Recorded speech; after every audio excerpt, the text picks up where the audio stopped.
La moelle spinale, c'est quoi le rôle?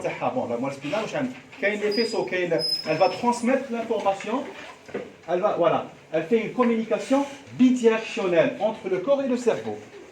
Une communication bidirectionnelle. Si on dit communication bidirectionnelle, donc il y a les nerfs rachidiens, il y a les nerfs spinaux, les nerfs rachidiens. Mais les nerfs rachidiens, c'est du système nerveux périphérique. Les nerfs rachidiens ont une communication bidirectionnelle, mais bête. C'est-à-dire, il y a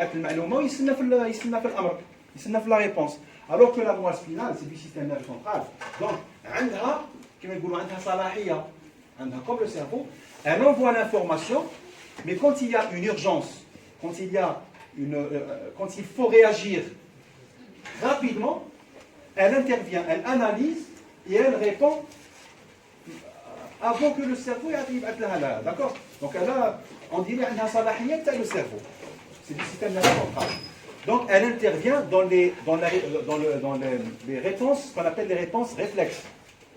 Elle nous la boucle gamma, vous allez voir ça en physiologie. Donc des réponses réflexes. Par exemple, حطيتك على طابونه ولا على الشوفو سخون خلاص.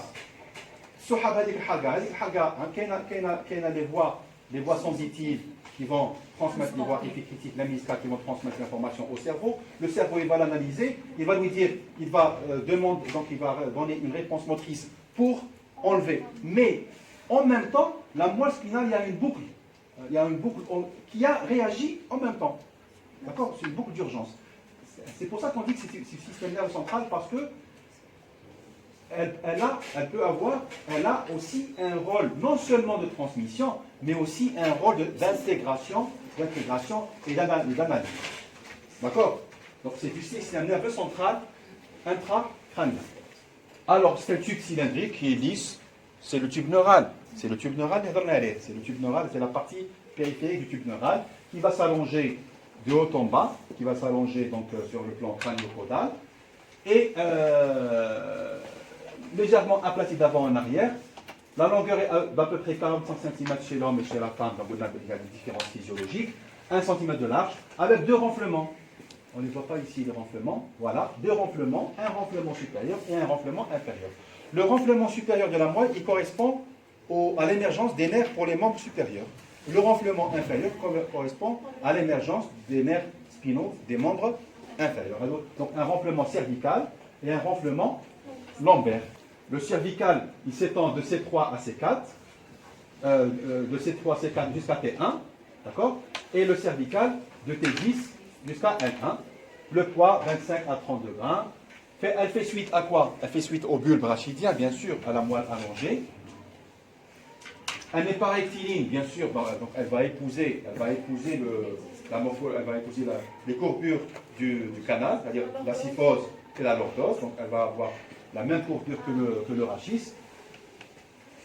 Elle s'étend du bord supérieur de l'atlas, c'est-à-dire de C1, l'atlas c'est C1, en faisant suite, bien sûr, au bulbe, et elle se termine au niveau de L2. Au niveau de L2, le cordon, la moelle spinale, moelle spinale, ou la moelle épinière, ou la corde spinale, donc la corde spinale. Donc le cordon médulaire, le cordon de moelle s'arrête au niveau de L2. À partir de L2, il n'y a plus de moelle proprement dite, il y a des filets, il y a des prolongements, des filets nerveux qu'on appelle le phylum terminal. Hein, c'est ce qu'on appelle aussi la queue de cheval. C'est comme une queue de cheval, donc qui va descendre, c'est des filets. Mais le cordon médulaire, la moelle proprement dite, L2. Vous allez voir, on va voir après l'intérêt pratique. L'intérêt, c'est quand on fait les fonctions. Je trouvais que la fonction lombaire, l'intérêt. Donc L2. Donc si on veut faire une fonction du liquide céphalorachidien, il faut qu'on la fasse L2. Pour L2, on va traumatiser, on va toucher la moelle. Donc on va toucher les nerfs, les voies. C'est clair. Donc elle s'arrête au niveau de L2 avec le phylum terminal. Lui, il va descendre jusqu'au coccyx. Alors, pour la morphologie, c'est pratiquement donc pour le bulbe. C'est une continuité. C'est une continuité, d'accord, pour le bulbe. Donc on va avoir un sillon médian antérieur, un sillon médian. et un sillon médian postérieur. Le sillon médian antérieur, ben, on l'appelle carrément fissure. Pourquoi? Ça nous permet déjà de faire l'orientation. En avant, une grosse fissure. Alors que maintenant, c'est un tout petit sillon. Donc déjà, si je vous donne une coupe de moelle, on dit où est l'avant, où est l'arrière, déjà, on a le premier repère. Là où il y a eu la grosse fissure, c'est l'avant. Là où il y a le petit sillon, c'est l'arrière. Bien sûr, il y a un deuxième bain de chapeau, c'est la substance grise. La corne antérieure est plus large, plus évasée, alors que la corne postérieure, elle est plus effilée. Très bien. Vous avez deux repères de mise en place. Deux repères de mise en place. La première année, c'est comme la mise en place de l'os. C'est-à-dire les deux repères de mise en place. Même chose. Qui m'a le but. On a les deux sillons collatéraux antérieurs. Sillon collatéral antérieur. Le voilà. Le collatéral antérieur. Vous avez le sillon collatéral postérieur qui est ici. D'accord? Bon, par le sillon collatéral postérieur sort les nerfs sensitifs. Les nerfs, la partie sensitive du nerf spinal. Le nerf spinal a deux racines. Une racine postérieure sensitive, une racine antérieure motrice. Là, vous avez le ganglion spinal. Pour donner le nerf rachidien. Le nerf rachidien, le nerf spinal. Donc, une racine postérieure. Donc, la racine postérieure est née du sillon collatéral postérieur. La racine antérieure est née du sillon collatéral antérieur. Entre les sillons, voilà ici les différentes moelles en fonction des étages. Là, c'est une moelle cervicale. Une moelle cervicale. Là, une moelle thoracique. Une moelle thoracique inférieure au niveau de T8. Une moelle lombaire. Une moelle L2. Et une moelle sacrée. Et une moelle sacrée inférieure, ça S3. Et les différentes. Regardez, c'est pas la même moelle. Donc le sillon médian postérieur, la fissure médiane antérieure, le sillon collatéral antérieur, sillon collatéral postérieur. Entre le sillon médian et le sillon collatéral postérieur, ça c'est ce qu'on appelle, c'est la substance blanche. Hein? Là, en périphérie, la moelle par rapport au cerveau, mais que ça. Donc la substance blanche, elle est périphérique, et la substance grise, elle est centrale. Donc là, la substance blanche qui est entre le sillon médian postérieur et le sillon collatéral postérieur s'appelle le cordon postérieur. Très important. La voie lemniscale, la voie coordonale postérieure, la voie les faisceaux de Gall et Gottag, vous allez voir ça en physiologie. Donc la physiologie, on va vous parler de la voie coordonale. Bien coordonale postérieure. Franchement, un coordonal, c'est le cordon postérieur. Entre le sillon collatéral postérieur et le sillon collatéral antérieur, c'est le cordon latéral. C'est la substance blanche latérale. Cordon latéral. Et là, en avant du sillon collatéral antérieur, c'est le cordon antérieur. Dans le cordon antérieur, voilà, c'est la voie pyramidale. La voie motrice. La voie pyramidale.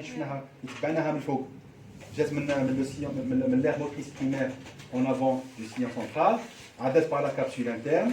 La capsule interne, on a en dedans du noyau lenticulaire, avec le bras postérieur, le genou, le bras antérieur.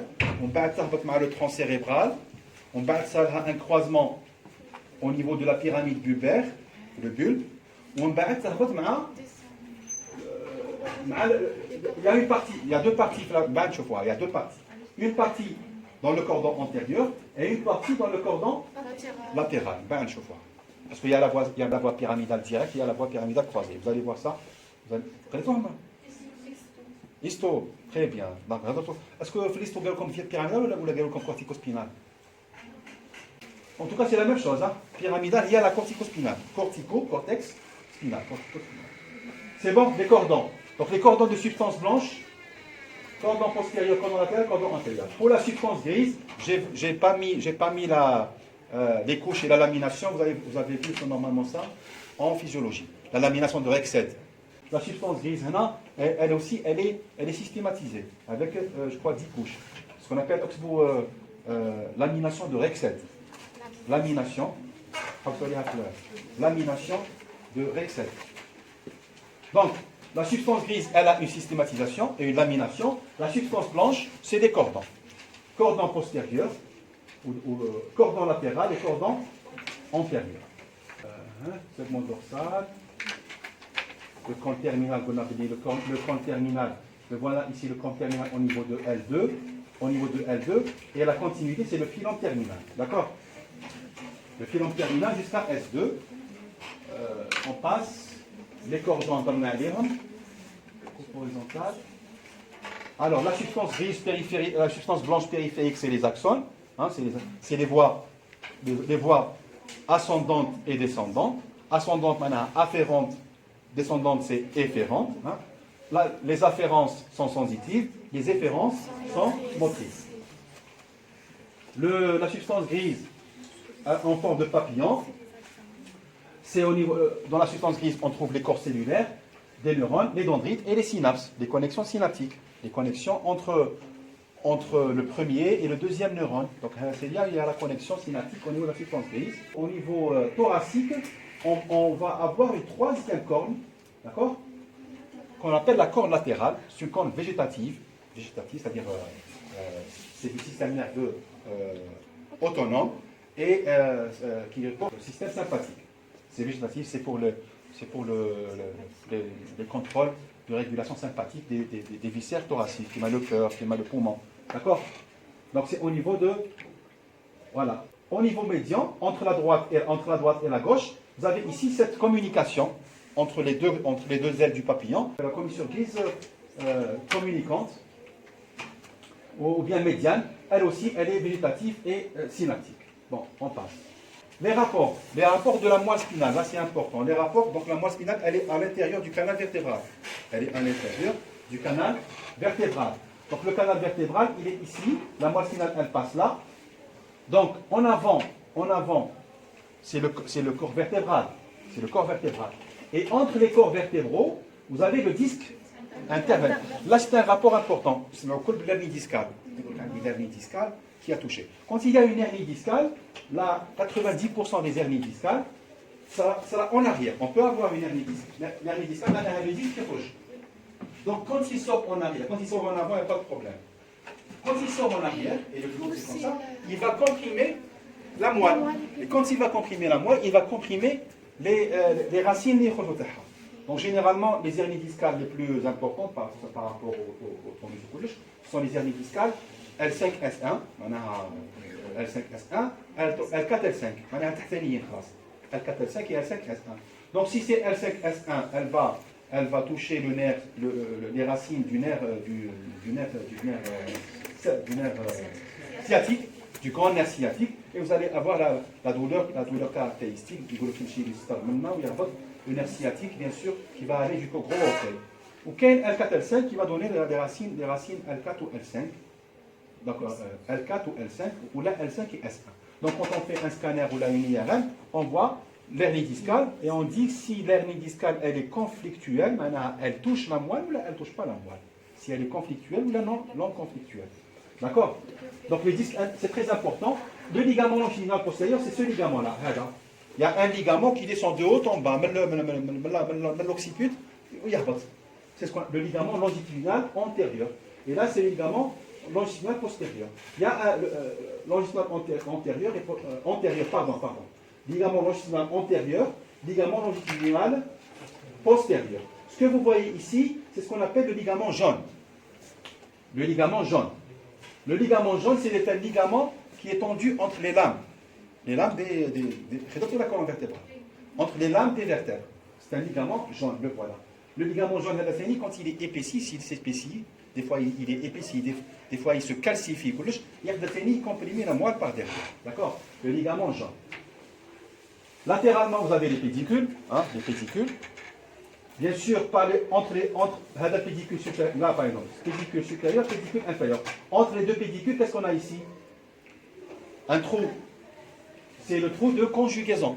Le trou de conjugaison, le foramen interpédiculaire. Maintenant, il la racine. Maintenant, il roche le nerf. Le nerf rachidien, il roche par le foramen de conjugaison. D'accord? Entre les deux pédicules. Voilà les trous de conjugaison par lesquels sortent les nerfs rachidiens. En arrière, les lames, les ligaments jaunes, et bien sûr, en arrière, derrière, là, c'est les apophyses épineuses. Bon, le nerf rachidien, bon, les nerfs sont numérotés comme les vertèbres. Les vertèbres cervicales, parce que les vertèbres cervicales, c'est Donc au niveau cervical, il y a 7 vertèbres cervicales, mais il y a 8 racines. Donc il y a aussi, c'est 8, ce sont les racines, mais les vertèbres sont pourquoi? Parce que nous avons dit 0. Donc il y a un zéro. Donc on va avoir 8 racines cervicales, donc 8 nerfs rachidiens cervicaux, 12 racines thoraciques, 12 lombaires, thoraciques, 5 lombaires, 5 racines sacrées et 1 à 3 racines coccygiennes. Donc on va avoir 31 jusqu'à 33 nerfs rachidiens, nerfs spinaux. Est-ce que vous m'avez? Très bien. Bien sûr, la racine dorsale elle est sensitive, la racine ventrale elle est motrice, le nerf sort par les trous de conjugaison. Et bien sûr, plus on descend, donc les racines horizontales, plus on descend, plus elles se verticalisent. D'accord? Ça, c'est aussi l'embryologie, parce que la moelle, quand il faut qu'au niveau cervical, elle s'est allongée. Donc plus elle s'allonge, plus les racines se beurrent. Donc il faut que les racines horizontales, plus ils doivent regardez, là une coupe de la vertèbre, là vous avez la moelle spinale. Ce que vous voyez en blanc, c'est la substance blanche, la substance grise. Là, voilà. La moelle, là c'est important aussi. La moelle spinale, vous l'avez du système nerveux central. Donc il va être recouvert comme le cerveau, par les méninges. Il y a la dure mère, il y a l'arachnoïde et il y a la pimère. Donc la dure mère, la voilà, la dure mère. L'arachnoïde, elle est juste au-dessous. Voilà. La dure mère, voilà la dure mère. L'arachnoïde, avec là, c'est l'espace sous-arachnoïdien. Et ce que vous voyez en rouge ici, c'est la pimère. La pimère est Gilas Rafla. Sous l'arachnoïde, c'est l'espace sous, ou la sub, anciennement goulou sous, comme on dit goulou sub. Subarachnoïdien. Parce qu'on a dans l'espace sous-arachnoïdien, qu'est-ce qui circule? L'LCR. Donc là, c'est le LCR. C'est le LCR. Donc entre l'arachnoïde et la primaire, c'est le LCR. C'est le LCR. C'est le liquide qui fonctionne. On fait la fonction. Parce que le LCR, on va analyser le LCR. S'il y a une inflammation, une méningite, ou la microbe, ou là, on le LCR, on analyse. Je vois qu'il y a des microbes ou la haja. La dure mère, il y a une seule différence, et là c'est important, une seule différence entre la moelle et le cerveau. C'est qu'au niveau du cerveau, la dure mère laisse le crâne. La dure mère laisse le crâne. Donc il n'y a pas d'espace entre les deux. S'il y a un espace entre les deux, c'est qu'il y a un traumatisme ou ce qu'on appelle l'hématome sous-dural. Ce n'est pas normal qu'il y ait un espace bilatéral. D'accord? Mais au niveau de la moelle, la dure mère ou l'os, il y a un espace graisseux. C'est toute la différence. C'est ce qu'on appelle la graisse épidurale. La graisse des fougues, la dure mère. La graisse épidurale. Quand on fait un scanner pour une hernie discale, je vous l'hernie discale. L'hernie discale, ça dépend le degré d'hernie. Est-ce que la moelle ou la malhaketch? Des fois, l'hernie discale, elle juste la graisse épidurale. Elle efface la graisse, mais elle ne touche pas la moelle. On dirait que la graisse c'est pour protéger la moelle. Donc, l'hernie discale, d'abord, madame, là, nous sommes dans le stade d'hernie discale conflictuelle, ça veut dire que la graisse, elle est déjà d'accord? Donc, la seule différence, c'est qu'il y a un espace épidural au niveau de la moelle, parce que la dure mère au niveau de la moelle n'est pas collée contre l'os, contrairement au cerveau. Oui, la dure mère, elle est collée contre l'os. Il n'y a pas d'espace épidural au niveau du cerveau, il y a un espace épidural au niveau de la moelle. Très bien. Regardez ici, vous avez bien sûr le nerf avec la racine antérieure, là c'est la racine postérieure, le ganglion spinal, le trou de conjugaison et le nerf spinal qui sort par là. Est-ce que c'est clair?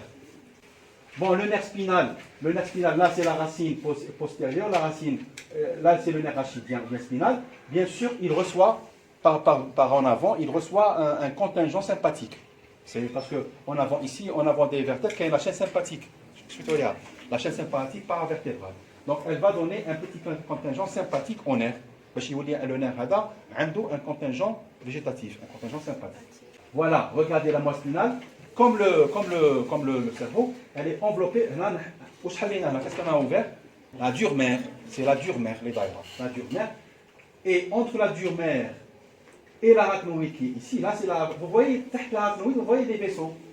Donc, l'arachnoïde, elle contient les vaisseaux. Les vaisseaux passent dans l'arachnoïde. Ou dans les espaces sous-arachnoïdiens, le liquide. C'est tout. Entre l'arachnoïde ici, la dure mer ici, l'arachnoïde et la pimère qui est en dedans, on dirait des ligaments, on dirait le ligament s'appelle le ligament dentelé. Le ligament dentelé. C'est bon? Donc ici, c'est la dure mer. Donc les rapports avec les méninges, l'arachnoïde, c'est bien, les espaces sous-arachnoïdiens contiennent l'espace sous-arachnoïdien, il contient le liquide cérébrospinal, le LCS ou bien LCR, qui s'étend en bas jusqu'à S2. Donc regardez, la moelle, elle s'arrête au niveau de L2.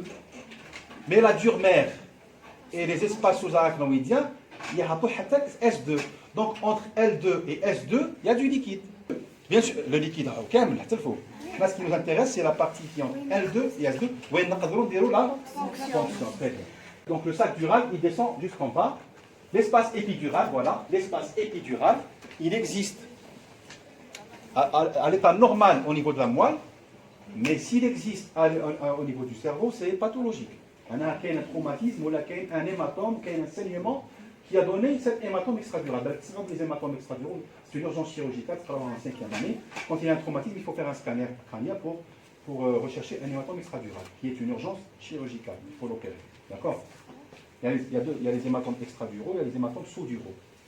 Les hématomes extraduraux généralement chez les jeunes, et les hématomes sous-duraux chez les personnes plus âgées. D'accord?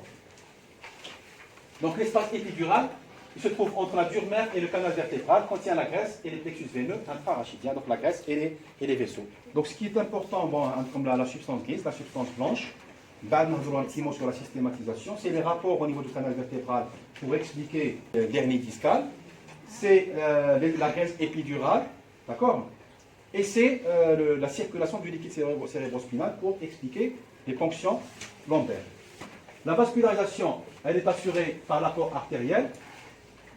Donc il y a des vaisseaux, il y a des artères, un drainage veineux, pas de lymphatique, qui m'a donné le cerveau. Il n'y a pas de lymphatique au niveau du cerveau. Donc, quoique, vous avez des recherches, je ne sais pas ce qu'il en est, mais jusqu'à preuve du contraire, il n'y a pas de drainage lymphatique au niveau du système nerveux central. Les vaisseaux. Alors, les vaisseaux, c'est très simple. Comme les artères spinales. L'artère spinale antérieure, Ninji. Les deux artères vertébrales, nous mettons l'artère spinale antérieure. Et les artères spinales postérieures, droite et gauche. Donc, au niveau cervical, voilà ici l'artère vertébrale. Là, c'est une vue antérieure. Et là, c'est une vue postérieure. Là, c'est l'artère vertébrale. Les deux artères vertébrales vont donner le tronc basilaire et vont donner l'artère spinale antérieure. Dans l'artère spinale antérieure, elle va longer le sillon médian. La fissure, plutôt. La fissure antérieure. La fissure médiane antérieure. Voilà l'artère spinale antérieure. En arrière, vous avez les artères spinales postérieures, une à droite et une à gauche. Une à droite et une à gauche. Donc au niveau cervical, les artères spinales naissent des artères vertébrales. Au niveau thoracique et lombaire,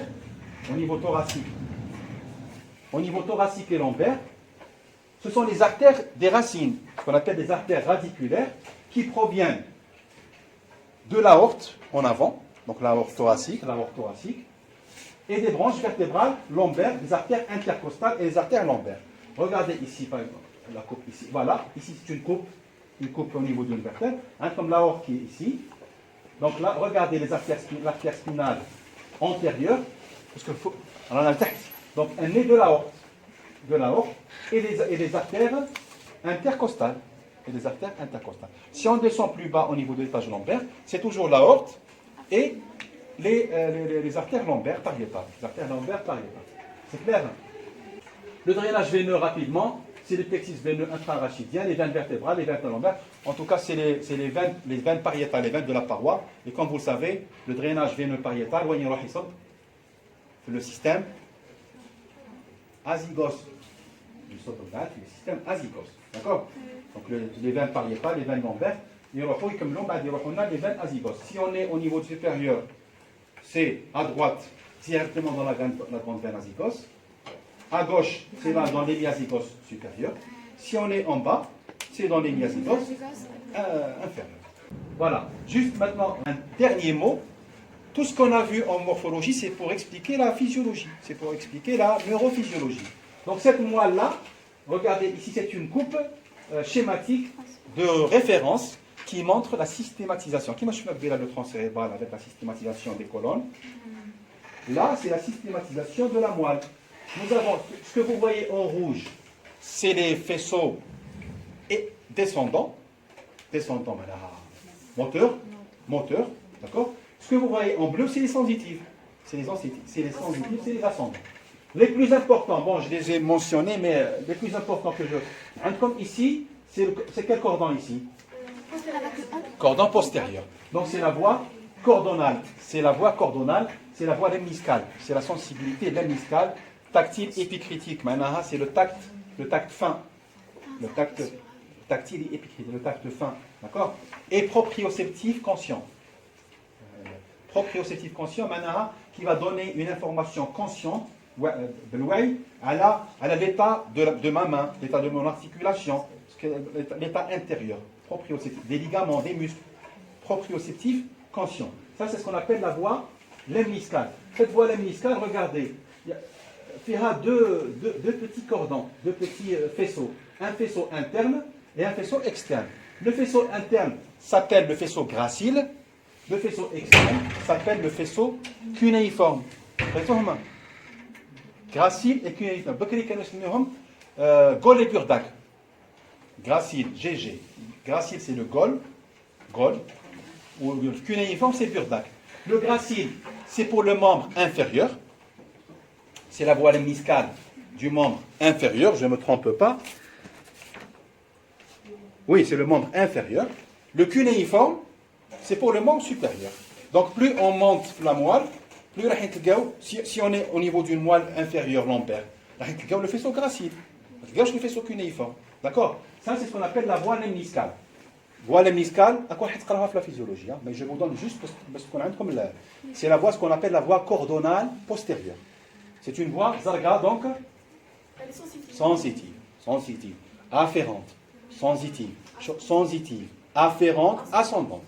Sensitive, afférente, énergie, ascendante. D'accord. C'est la voie lemniscale, sensibilité tactile et épicritique et proprioceptif inconsciente. Vous avez toujours, maintenant dans le cordon, ça c'est le cordon postérieur. Dans le cordon latéral, c'est les faisceaux, il y a le tractus spino-cérébelleux postérieur. Spino-cérébelleux. Spino, moelle, cérébelleux, cervelet. Maintenant, c'est le faisceau qui va ramener l'information sensitive vers le cervelet. Spino-cérébelleux dorsal. Alors, le cervelet, c'est tout ce qui est inconscient. Inconscient. Donc, c'est la voie proprioceptive inconsciente. Inconsciente. D'accord? Anciennement appelé, c'est le tractus de Flechig. Flechig, triangle de la coupe de Flechig, ou Flechig.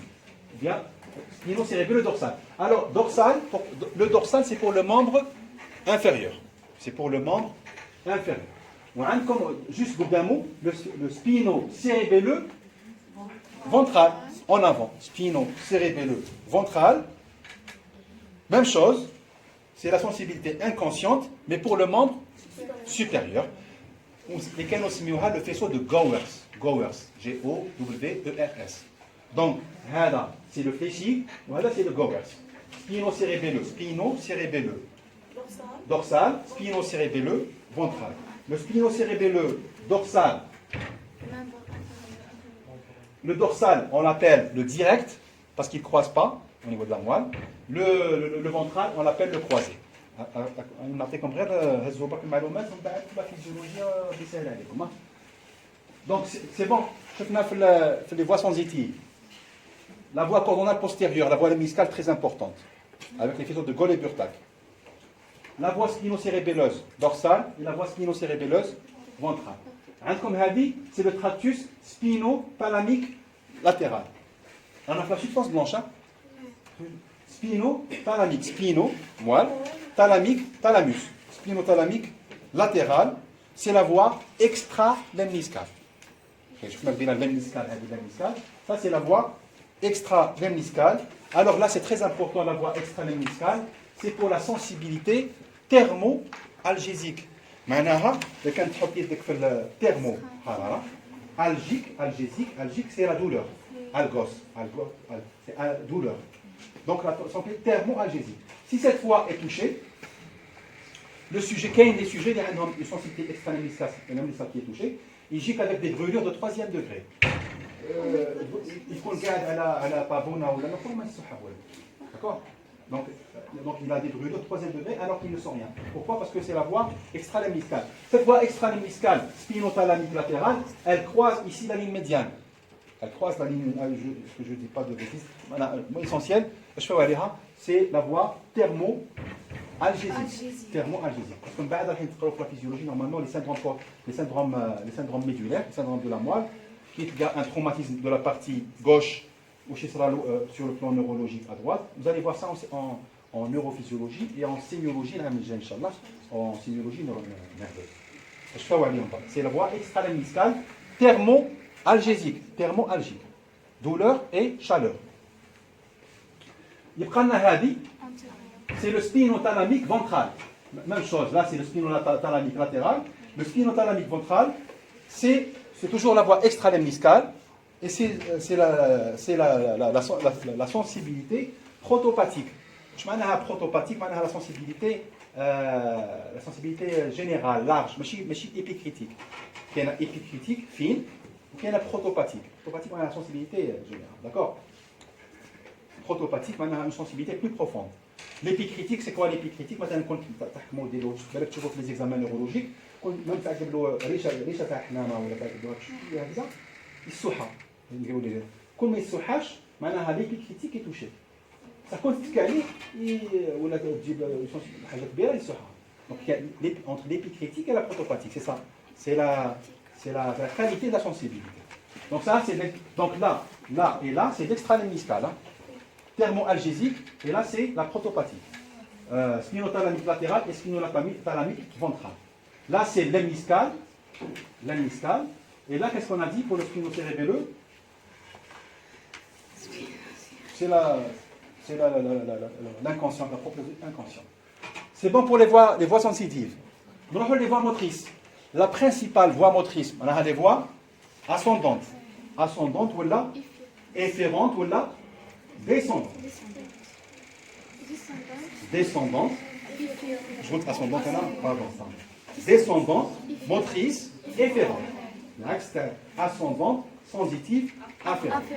Donc la principale voie motrice volontaire, c'est la voie pyramidale, la voie cortico-spinale volontaire.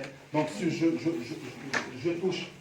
bouge mon bras, je bouge mon pied, je bouge ma langue grâce à la voie pyramidale volontaire. D'accord?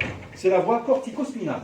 Alors dans la voie cortico-spinale, voilà le faisceau cortico-spinal. Donc nous avons deux parties. Le faisceau corticospinal latéral et le faisceau corticospinal, le voilà. Le corticospinal ventral. Le corticospinal latéral et le corticospinal ventral. C'est la voie pyramidale. Hein. Le corticospinal latéral, les croisants. Donc, les faisceaux, là c'est la gauche. Hein. Et là c'est la droite. Donc, Jana men l'hémisphère droit.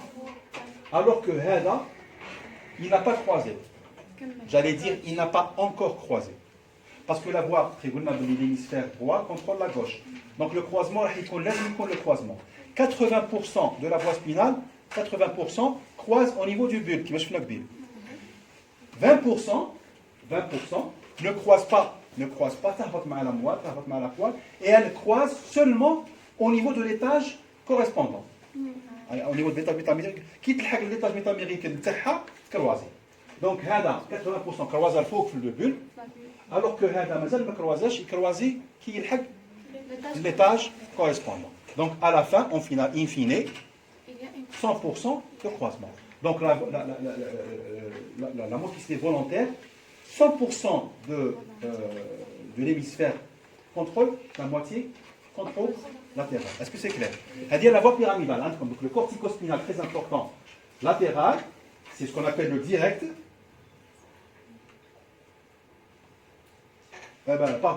Latéral c'est le croisé, latéral c'est le croisé, d'accord? Et le ventral c'est le direct. Le direct. Mais le direct, c'est ça qui va croiser en bas. C'est juste des notions, c'est des notions générales. La physiologie, normalement, on va bien vous expliquer. Ça, c'est le tractus corticospinal, voie pyramidale. C'est bon, hada ou hada. Prends la hada. Réticulospinal. Réticulospinal. Réticulo, substance réticulée. La substance réticulée. Donc la moelle, la substance réticulée. Donc le latéral, c'est la voie, tout ce qui reste. Chauffez. Hada, le corticospinal, c'est la voie pyramidale. Tout ce qui reste, c'est la voie extra-pyramidale. La voie extra-pyramidale, c'est la voie qui va réguler, qui va affiner, qui va contrôler la voie pyramidale. Donc la motricité est un arrêt. Par exemple, je vous donne un exemple d'un problème extra-pyramidal. Maintenant, je touche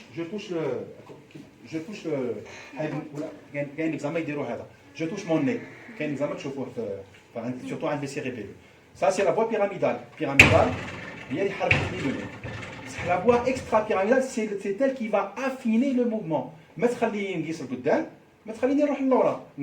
nez, le bout du nez, le bout du nez. Si vous voyez ceux qui ont un extra-pyramidal, par exemple les cérébelleux, qui veulent le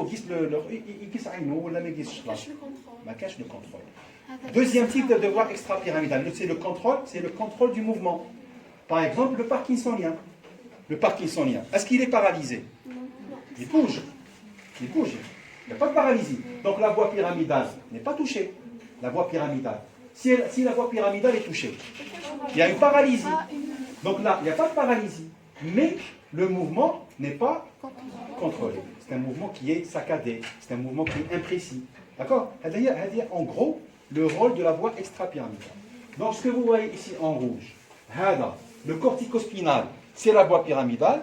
Tout ce qui reste, c'est la voie extra-pyramidale. Dans les voies extra-pyramidales, comme le tractus réticulospinal qui va vers la réticulée, le réticulospinal latéral, le latéral, et le réticulospinal médial.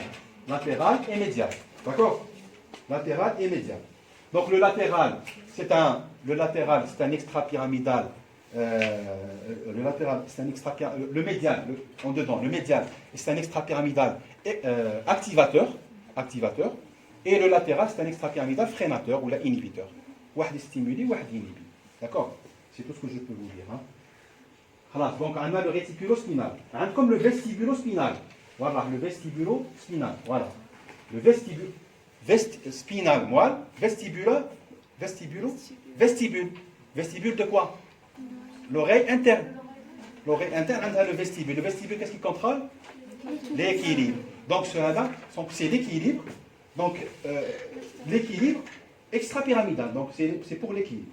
Vestibulospinal. Rubrospinal. Alors, le rubrospinal, il est où? Rubrospinal. Voilà. Rubrospinal. Le rubrospinal, spinal moelle, rubro, c'est le noyau rouge. Rubro, c'est rouge. Je vais le noyau propre du tronc cérébral. Le noyau rouge. D'accord? Donc, c'est toujours d'extra-pyramidal, et qui va contrôler les mouvements automatiques inconscients. C'est quoi un mouvement automatique inconscient? Par exemple, je vais vous donner un exemple. Qui n'aime pas c'est conscient. C'est conscient. Non, c'est comme un autre exemple. Qui s'arrête في الدروج في الدروج avec un mouvement conscient. Est-ce que c'est vous qui contrôlez? On dit il y a il y a une fonction inconsciente اللي وحدها inconsciemment راكم تحطوا رجلكم في la marche exactement هذا هو l'extra-pyramidal. Donc ce qui contrôle le mouvement inconscient, c'est entre autres le tractus rubrospinal. Ce sont des connexions entre la moelle et le noyau rouge du tronc cérébral. Et enfin le tectospinal. Voilà le tectospinal. Tecto, c'est les tubercules quadrijumeaux. Les tubercules quadrijumeaux, les colliculus.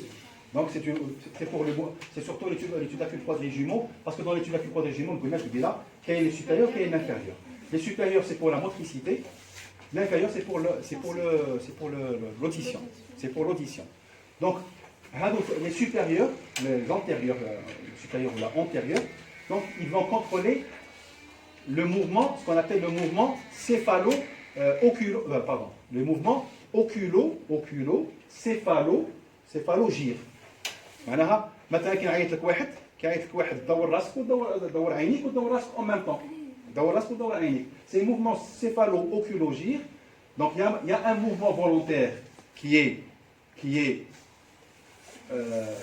volontaire, c'est quoi? C'est le nerf spinal, c'est le trapèze, c'est les nerfs oculomoteurs. Les nerfs oculomoteurs, d'accord? Et il y a un mouvement inconscient, involontaire, extra-pyramidal, c'est le noyau, c'est les tubercules quadrijumeaux, avec le tractus ici, tecto-spinal. Est-ce que c'était clair? L'essentiel, la systématisation, elle va expliquer beaucoup de choses. Ce que vous voyez en rouge, c'est les moteurs. La seule voie motrice pyramidale, c'est le tractus corticospinal, latéral et ventral. Tout le reste, c'est de la voie extra-pyramidale. Pour le sensitif, vous avez la voie lemniscale qui est la plus importante coronale postérieure. Vous avez la voie extra-lemniscale et vous avez les voies spinothalamiques qui est extra-lemniscale. Donc là, c'est lemniscale et là, c'est extra-lemniscale. Merci. Merci.